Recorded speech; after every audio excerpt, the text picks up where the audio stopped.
Hello friends, അപ്പോൾ എല്ലാവരും സുഖമായിട്ടിരിക്കുകയല്ലേ? അപ്പോൾ ഇന്ന് നമ്മുടെ കുട്ടീസിൻ്റെ ലഞ്ച് ബോക്സ് കണ്ടാലോ?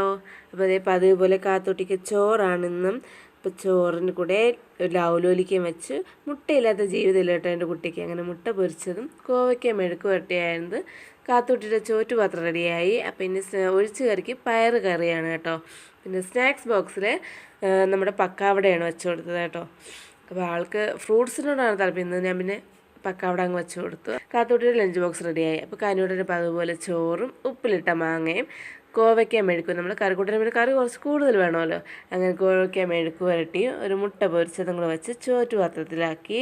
പിന്നെ ഇത് നമ്മുടെ സോയ ഒന്ന് ഫ്രൈ ചെയ്തിട്ടുണ്ടോ. സോയ ഫ്രൈയും ഉള്ളിയും കൂടെ ഇട്ടൊന്ന് മിക്സാക്കി എടുത്തതാണ്.